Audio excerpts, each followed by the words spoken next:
original Three Stooges aired in 1930, it was obviously going to be a big hit. It aired in almost every movie theater. Three Stooges were only aired in movie theaters for the first few years across the country. Three Stooges had begun to air on television and had multiple spin-offs, including The Three Stooges with Moe, Joe, and Larry, or The Three Stooges with Moe, Shemp, and Larry, but everyone's favorite was probably The Three Stooges with Curly Howard. Opinions began to change when almost every Three Stooges fan was revealed to one of the most shocking episodes yet.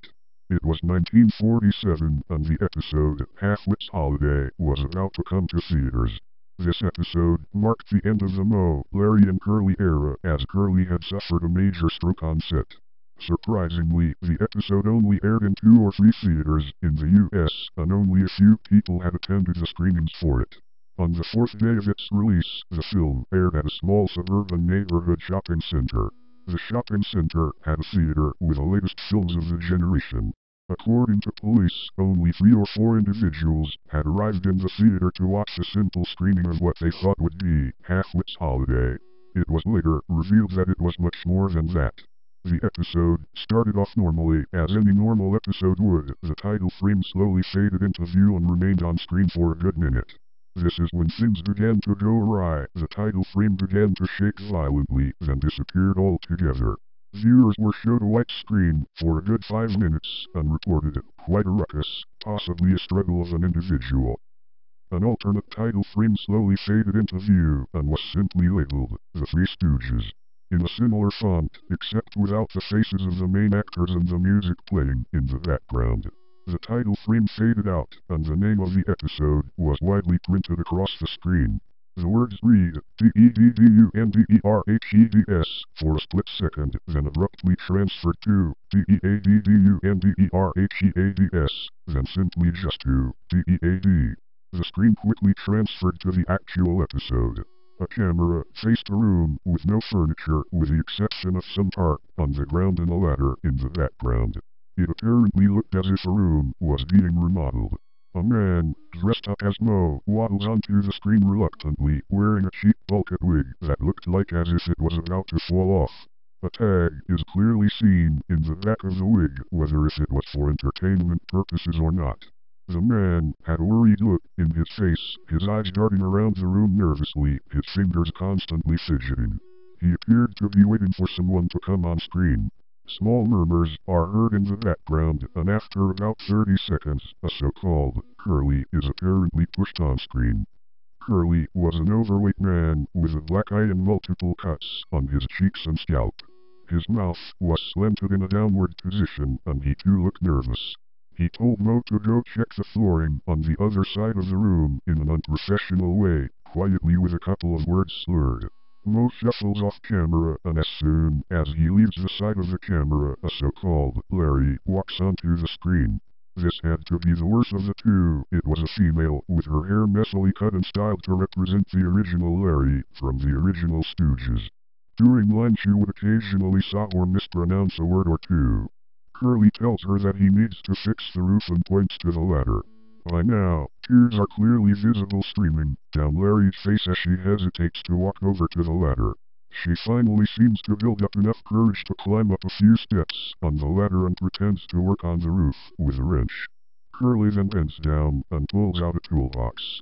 He reveals that he has multiple sharp, dangerous tools with him and lays them out on the tarp. For a few minutes, everything seems too normal. Around the 3-minute mark, Moe walks onto the screen, stares at the ladder that Larry is working on, and heaves a sigh. He slowly walks by the ladder as the camera zooms in on his feet.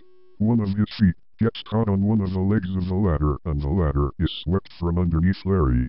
Moe hits the ground hard as the ladder comes crashing down.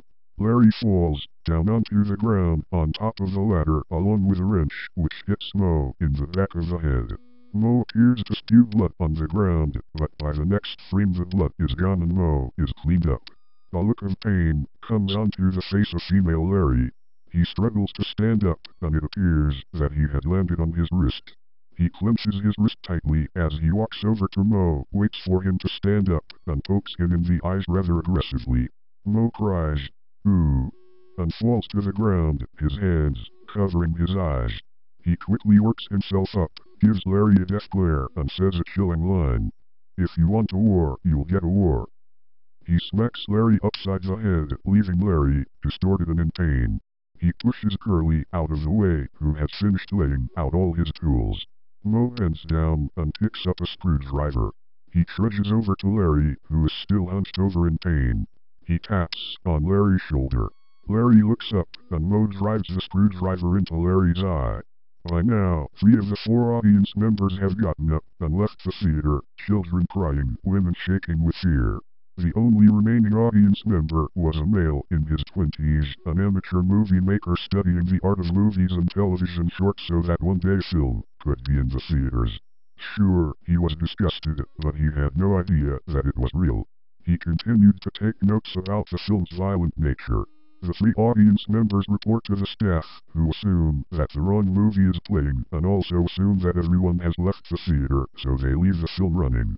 Mo lets go of the screwdriver and puts his bloody hands over his eyes, appearing to block the violence away from his vision. The camera now focuses on Larry, now crying, blood running down his face. Larry drops to the tarp and passes out from shock. It is unknown if Larry is even alive by now, but if it even matters, Mo bends down and yanks the screwdriver out of Larry's eye. The screwdriver possibly penetrated the brain, leaving Larry motionless on the tarp.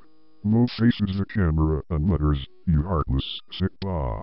The film is obviously edited out, because a puddle of blood had now formed underneath Larry and Mo had multiple bruises and cuts on his face now. The man watching the film later complained to authorities that the film began to get fuzzy and distorted, giving me a headache. A headache, indeed. The film appeared to be damaged at this part in the film reel as the screen flashes white and black rapidly, leaving the next series of events illegible for the next few minutes. After the flashing stops, the audio appears to not work anymore, as it appears Mo is saying something to Curly, but it is impossible to hear what they are saying. Since the beginning and the end of the white flashing, Mo appears to have new cuts and Curly appears to have a sliced lip. Larry is now obviously dead, but the actors take no notice to him. Mo now appears to be sawing some wood with a rusty old saw, and Curly is hammering some nails into the wall for no apparent reason. As Curly walks across the room to get some more nails off screen, he slips on one of the tools he laid out and reaches for Mo to help him. He accidentally grabs for the saw, scratching his hand vulgarly as he hits the ground with a thud. The audio abruptly begins to work again here, and Curly is now heard whimpering as he crawls off screen, leaving a trail of blood. "You fool, someone could have gotten hurt," Mo shouts. He scolds Curly when he walks back onto the screen by giving him a sturdy punch in the stomach. A strange look comes upon Curly's face as he bends over and vomits up a little fluid. Small chuckles and snickers are heard in the background as Curly returns to punching nails in the wall, now breathing heavier as if he was about to burst into tears. About 5 minutes pass, and Curly asks for some help from Mo to nail some more nails into the wall. Mo holds the nail as Curly hammers the nail more and more into the wall. You'd expect Curly to hit Mo on the thumb with a hammer, but it luckily doesn't happen. Instead, when Mo walks back to sawing more wood, he asks Curly for some help. Curly holds the wooden plank for Mo, who messily cuts and deliberately lets the saw blade graze Curly's fingers. Curly quickly draws away with a furious look in his face, picks up his hammer and swings the hammer into Mo's genitals. As Mo falls to the floor, blood and semen leak out of his pants. He gasps for breath as he grabs Curly's leg and begins to bite. Curly gives another swing of the hammer to Mo's hand, leaving it dislocated with a bone snapped. Mo crawls over to the saw, now on the floor, and throws it at Curly. The saw blade penetrates Curly's big, round belly as blood oozes out of both his stomach and mouth. He lets go of the hammer, which falls upon his toes, making a large, echoing cracking sound. Curly begins to mumble gibberish and slurred sentences about toys and sports, then rude remarks about his mother and his genitals. As he talks and faces the camera, blood often manages to shoot out of his mouth and onto the lens of the camera. During the middle of one of his sentences, he collapses to the ground, barely even alive, and manages to grab the hammer, still mumbling on and on about nonsense, and heaves it with his last bit of strength at Mo, who is now unconscious. The hammer slams into his back, shattering his spine. Curly manages to laugh a little bit, but then passes out from blood loss. Loud laughter is now heard as the film reel decays, leaving a plain white screen. The laughter soon fades out, and the one man in the audience is left in awe. The police arrive a few minutes later, who manage to siege the film and evacuate the theater from possible threats. After shock and analysis, when police entered the room where the film was being projected onto the screen, they found a man, supposedly the one who was originally supposed to air Half-Wit's Holiday, tied up and intensely beaten.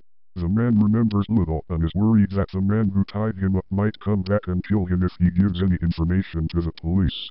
It is obvious that the wounds that the man had taken were not self-inflicted, but he is still a major suspect in the case. The man who had made the film reel is said to be a sadistic filmmaker who was addicted to the Three Stooges. The police have no information on him at all apart from some evidence from the film.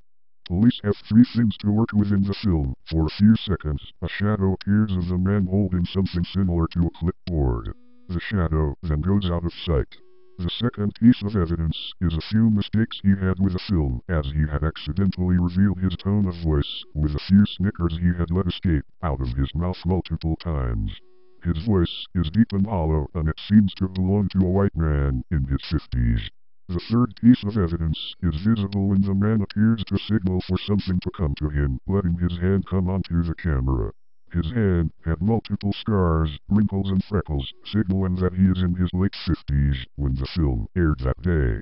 The actor for Curly was actually an autistic man, kidnapped from the mental hospital when he wandered out the front door and down the street.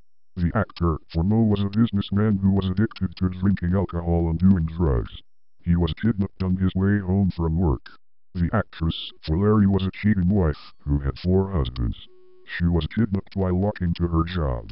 The three had no relations in any way. But what the police did discover is that they each had flaws in their lives, and the police assume that the madman wanted to make life more perfect by erasing all flaws from the human race. The film was shot on location in a local abandoned office building. The actor for Mo was pronounced dead. The actress for Larry was also pronounced dead, but the actor for Curly was in critical condition and was on the verge of death. He slowly recuperated and managed to live for a few more years until committing suicide. He did not tell the police much, but what he did tell was rather helpful. The bad man ran out the door and drove away. He told one of his friends that he was going far, far away. Police have been on the lookout all over the country, but there has been no luck. The reward for capturing him has been raised to $5 million. Columbia Pictures was notified about this event, but refused to comment on it. A couple of workers quit from Columbia shortly, believing that one of them possibly could have been the sick person that wrote this. As for the amateur filmmaker, he came to be my grandfather, who happened to tell me this whole story. He has been questioned by the authorities as well, and is also another major factor in this. The man who had filmed the film, though, is probably dead. If he was in his 50s 70 years ago, the case can be dismissed and all can be at peace. Well, I'd love to tell you more, but I have to leave. Someone was talking to me about starring in an independent film.